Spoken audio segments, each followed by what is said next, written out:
Welcome back everyone. Today's video is going to be based around trainers or shoes or running shoes, whatever you want to call them, because that is what everyone wants to know about, yeah? But I thought it would be a good chance to do a short video on the trainers that I'm currently wearing, why I'm wearing them, if they would work for you and why they might not work for you. Not just the questions that come up on, say, Instagram and everything, because I get asked about the shoes quite a lot. Everyone always has an interest in shoes, me included. But more the fact that I realised, going back over Strava and the training log that I use, which is more accurate for my trainers, that out of the 4 pairs, 3 of them have hit 1,000 kilometres now. What's that, 620 miles or something, which is obviously pretty good for a pair of shoes these days, I think, because when I'm looking to buy a pair of training shoes, durability is high up on the list. And the fact is, not all running shoes are durable these days. Some aren't designed to be durable. You take some of the performance shoes for the road that are on the market, it's just not possible to make them, well, maybe it is, maybe it isn't, I don't know.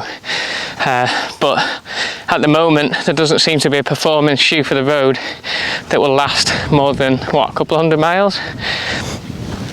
And that was, hang on, where's the dog?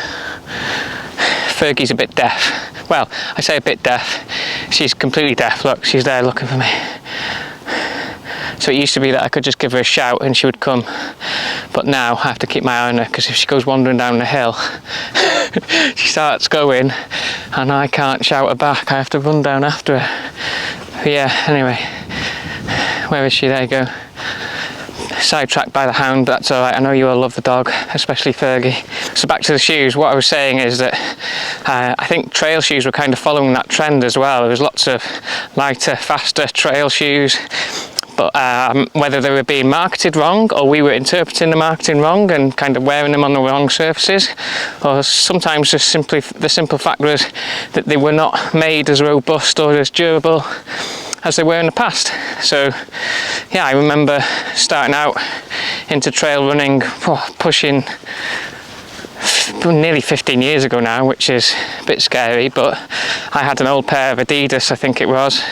They were pretty much exactly like my AstroTurf football trainers, but they were durable, lasted for a good number of years, and the only thing I had to change in the end actually was the laces. They snapped, I replaced the laces, and then yeah, then they went at the toe, but it took a good couple of years. So once I get back to the car, which won't be long, about 10 minutes, I will show you what is in my rotation, which is what all the cool kids seem to say these days. But basically, what shoes are in my box at the front of the door or lying on the doormat, soaking wet, muddy, covered in sheep crap.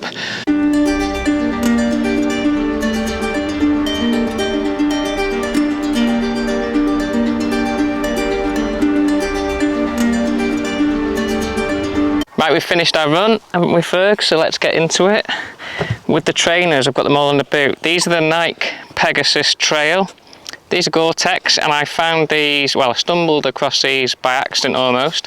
If you've been following my reviews, then I reviewed these back in last September or October. They've done well over 1,000 miles, and I'll be honest, I would never have bought them. I have not used Nike trail shoes before, but they were sent to me by ProDirect. I did a good review on them and I've used them ever since. So really positive experience with these. I know that there's some new kind of iterations come out since then, but I haven't been in a rush to replace these. Like I say, the grip is starting to show some wear. Excuse the sheep muck, but that's where I live. The uppers, nothing wrong with them. What I will say is the foam is starting to lose some of its integrity, I think, and there is a little bit of water seeping in. But again, I've had well over 1,000 kilometres, gone through the North Wales winter, not the best spring, some very wet days, but one thing I have done is kept to the specific kind of terrain that they're meant for. Hard packed trail, nothing too technical. They do sit quite high, so I don't like my ankle rolling about too much if it's technical terrain. And I haven't really been on really muddy terrain. They do feel a little bit slippy then, but when it's wet, hard packed stuff, these are brilliant, yeah. And they do keep your feet dry for most of the time. So yeah, the Nike Pegasus Trail has just been great for overall volume, easy runs, moderate runs, not really mountain runs, just I live near the mountain bike centre, so those kind of easy trails. Running with Fergie, plenty of miles done in them, and I would highly recommend for just an all-round good training shoe. Next up is the Innovate X Talon Ultra 260, which another iteration of the X Talons, which I've always been a big fan of. Lots of grip, the old gorilla's nipples like I call them, but again they've held up really well, so Innovate have done a really good job with these. I like the flex in the shoe, really good protection and a wide toe box for the rocky ground, but also good kind of grip and brilliant stability running over mountain terrain. What you've come to kind of love about Innovate, I guess, in a shoe, long mountain days, and I can just trust them across a wide range of kind of terrain in North Wales. The only times I do kind of come unstuck is on the wet rock in North Wales, around the glidders and stuff like that. But I mean, if I'm honest, have we got a shoe that deals with that really well, but also allows you to run on different bits of terrain? I don't think so. So these, again, these are the only shoe that haven't quite hit 1,000 kilometres that I'm wearing right now, but they're well worn in, and I think we are up to 750 kilometres. But when it's long days in the mountains and you're guaranteed to get your feet wet because of the old kind of elephant in the room of those two massive gaping holes at the top, then these have got really good drainage too. So again, yeah, these have been stuck with me now since the beginning of the year. So it is now August, well over half a year, lots of miles, perfect training shoe for Dragon's Back. Third shoe, Salomon Ultra. I think it is 2. I should have really checked that, but again, they don't change these too much because they've been onto a winner since the start, and they've just made small kind of changes in them. So any S-Lab Ultra shoe will do you. If you can get the year before or the model before, you'll get probably a bit more of a bargain, because these are pushing, I think, £160 brand new. Just be 2 minutes further, then we can go home. Right, what have we got next? We've got the Salomon S-Lab Ultra 3. Had to check that because I did have the Ultra 2 before those, so I trusted them. And to give you an idea with these ones, I had this pair in time for the UTS Snowdonia last September, so they've been going a good while too. I had 20 miles worth of training in them beforehand, then I got to 80 miles in the race before retiring, so that was 100 miles within the first week and a half, and now these again have hit 1,000 kilometres. So really happy with these.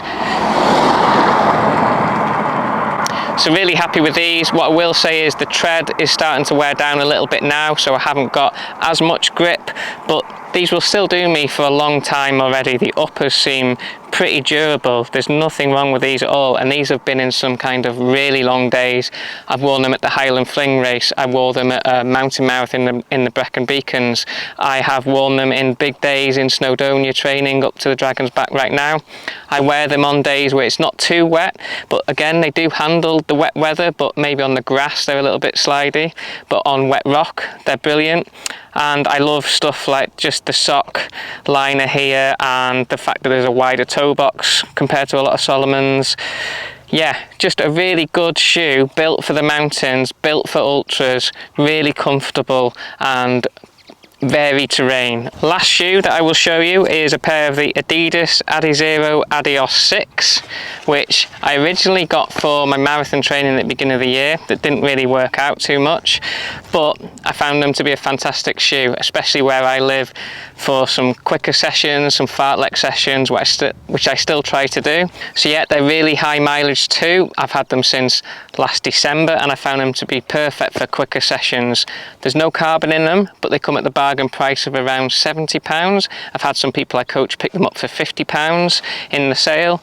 So yeah, Adizero Adios 6 have been used for all my road running sessions. Still a really fast, light shoe, and if you're used to running on the trails in the mountains and you don't need to be buying a carbon marathon shoe, I would really recommend you try these out. A little bit more narrow than the other options I've had, but again, I like a wider fitting shoe, and these are still fine. They fit really well, they're very light, and just make me feel a little bit faster on the days that I want to run on the lanes. So these will be the two that I take to the Dragon's Back. Don't want too much choice, but it will just be weather dependent and terrain dependent. So these will be hopefully on day one if it's dry and it's just lots of rocks, and then if we head into the Brecon Beacons and it starts getting wet, then these will come out later on in the week. I think again going into Cardiff, these will be on. So I don't like too much choice. I know what I'm doing with these. Been wearing them for a year, worn these for most of my races in the past year, and I've dealt with everything pretty well. I know shoe choice is pretty personal these days, but this is just what I've been wearing. I wanted to share because they've been really durable, so hopefully it might give you some options or at least some insight. So that's it from me and Fergie for this update. Hopefully you found it a little bit useful, and if you want any updates on training, nutrition, the kit that I'm wearing, don't forget to add it in the comments so I know what to add into the next video. Coming up this week I should have some more mountain footage for you because I'm heading back onto the course, and then at the end of the week I'm hoping to do a tea round up in the Lake District with a friend, so hopefully we'll get some good footage there for you there. Hopefully training for your races is going well, and I will see you all soon. Right, time for lunch, eh Ferg?